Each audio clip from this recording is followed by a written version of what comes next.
What is going on, guys? Welcome to the Fox Sports The Gambler YouTube channel. My name is Sean Barnard. I'm the Sixers and NBA insider here for Fox Sports The Gambler. You can catch me often on the Daily Ticket with Sean Brace throughout the week, as well as Saturdays from 11 to 1 on the Tough Cover Show with Mark Henry Jr. So I'm excited to talk a little bit about today's NBA slate and what to expect from these games and where there could be some value on the board to add to your ticket. So there's 3 elimination games tonight on. We have number 1 starting out with the Hawks versus Celtics.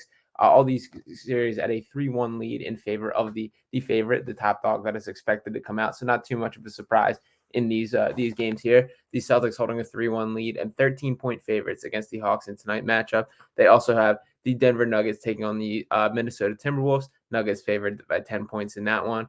And then the Clippers versus the Suns. The Suns holding 12.5-point spread in that one. I'm diving into each game specifically a little bit. And here we'll kick things off with the Hawks versus Celtics.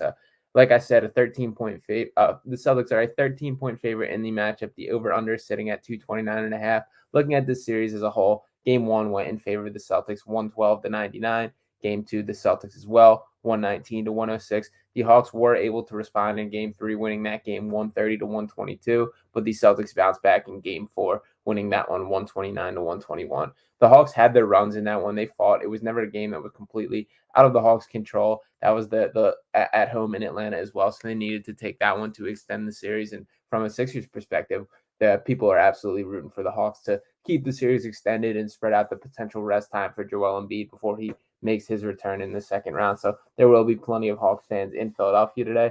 Unfortunately, I think this Celtics team may just be too good. DeJounte Murray catching a suspension for his interaction with the refs, which was questionable at best when leaving the court for that game. He will be out for this matchup, which is a key factor in favor of the Hawks. But when in terms of value, what I'm looking at, that does sway me to taking the Trae Young points and assists total. That line set at 38.5. Looking at his numbers on the series, he had only 24 in game 1, only 30 in game 2, but then has turned things up these next 2 games. He finished with 41 points and assists in game 3 and 50 points and assists in game 4. Without DeJounte Murray on the court, I expect Trae Young to have hit the ball in his hands significantly more. I think the pendulum has kind of swung on Trae Young to the point where he's now become underrated. And I get it. He's a flawed player. There's issues with his game. He's a very poor defender and a very ball-dominant player, but he's still one of the NBA's best passers across the entire league, still a guy that's capable of pulling up and getting hot from deep. And I expect him to get at least 39 points and assists in this elimination game for the Hawks. So I do lean towards the Celtics getting the win. I think the spread is a little too much for me to jump on. I'm probably going to stay away from that. But this is also to keep in mind for these 3-1 matchups. A lot of this has to do with like how much fight is left in a team. When it kind of looked like their backs against the wall, they're out. This Hawks team is not one that I'm going to count on to be scrapping back. There's been some locker room issues throughout the year. DeJounte Murray out, as I mentioned. So, yeah, I don't feel good about them being able to scrap and keep this a game. But that 13 is just a little too high for me to jump on. So I will be taking that Trae Young points and assists, and I think that is the play in this one.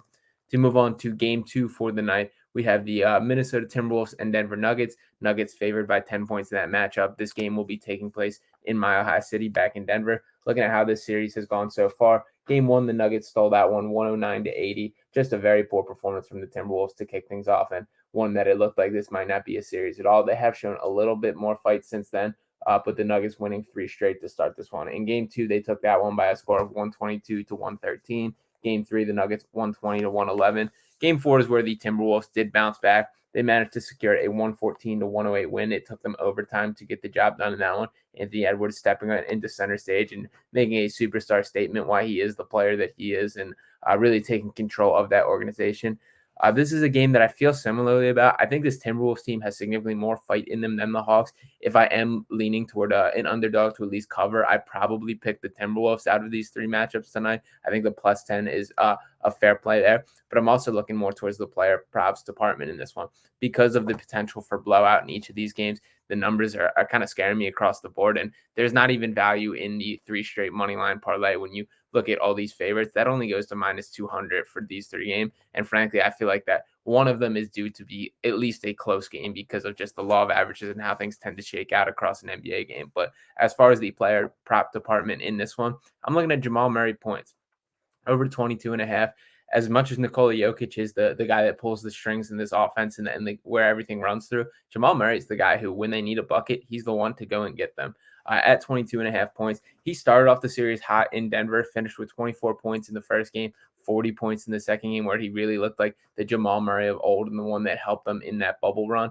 I think he's way closer to that guy than he's shown signs of being in over the past few years. And I think he performs better in front of the home crowd. He did struggle when playing in Minnesota, ended with only 18 and 19 points. He saw his shot attempts go down in those games. He had 22 field goal attempts in both the home matchups in games 1 and 2. I expect more of that tonight. I think they're going to go back to the well, make sure he gets his touches in. And if we can get 22 shots out of Jamal Murray, as was the case in games 1 and 2, I feel extremely confident of him cashing on the over 22.5 points. So I do think Jamal Murray is the play there. The late game tonight, we have the Clippers and Suns. This has been a disappointing series from the Clippers aspect. Kawhi Leonard is going to be out again tonight with that injury. Paul George hasn't been able to suit up at all. So a series that had a ton of potential starting out and looked like one of the more fun matchups across the opening slate has not lived up to the hype, and mainly because of injuries and guys being out. So frustrating there. Looking at how the games have gone, game 1 went to the Clippers, and that was a statement by Los Angeles. They won that one 115-110. Game 2, the Suns bounced back, won that game 123-109. In game 3, the Suns also won 129-124.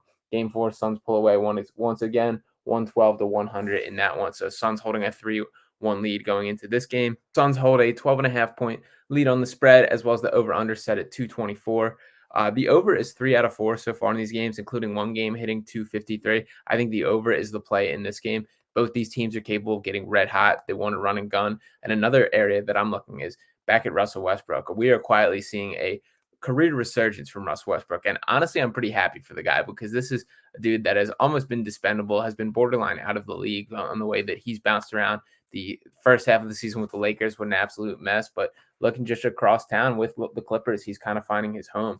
Looking at his numbers over the past 4 games. So started out quiet in the series, had 28 combined points, rebounds, and assists in game 1, 38 points, rebounds, and assists combined in game 2, and then exploded back to the Russell Westbrook of old when the team has needed him most. So he finished with 50 combined points, rebounds, and assists in game 3 and 47 in game 4. I expect him to look like that once again, him to cash on his over of 41.5 points, rebounds, and assists. So I do think that is the play.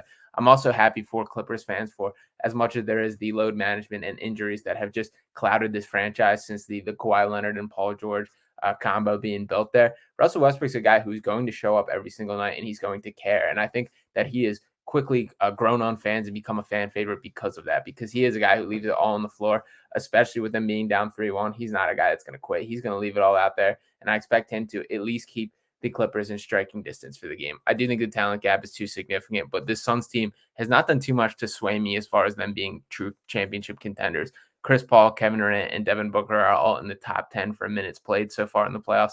That's not a great sign when you're talking about trying to make a deep playoff run and have the guys across the board that can do that. So overall, I do think the over and Russell Westbrook's points, rebounds, assists is the play in this one. But a difficult spread of games tonight, I'm not going to lie, with the lengthy spreads, the 3-1 deficit. So a little bit of a confusing board. Tomorrow will be more clear on that. I will throw one more bonus pick in for tonight. In that first game, the Hawks versus Celtics, I like DeAndre Hunter hitting over 1.5 3-pointers in that one. He shot 1 for 4 in game 1, 2 for 9 in game 2, 1 for 6 in game 3, and 3 for 6 in game 4. So he's cashed on 2 of the 4 so far in the series. Without DeJounte Murray here, there's more shots to go around. I expect Hunter to step in the spotlight. He's a 35% three-point shooter. He's a guy who's grown his confidence, seen his attempts go up. I think he's going to step in the center stage tonight, and I think Trae Young is going to have such a clear focus on him that he's going to have some clean spot-up opportunities. So I like DeAndre Hunter to cash on that. And as I mentioned, I like the Trae Young over 38.5 points and assists in that matchup. So we will be in for some solid basketball tonight. Hopefully none of these games slip into blowout territory and they hold some entertainment. Coming off a terrific night of basketball last night, where we saw the Jimmy Butler masterclass and LeBron James doing his thing, taking the Lakers. So hopefully tonight can live up to that. I appreciate you guys for watching. Make sure to drop a like and subscribe on this, and I'll be back with some more picks moving forward. Peace.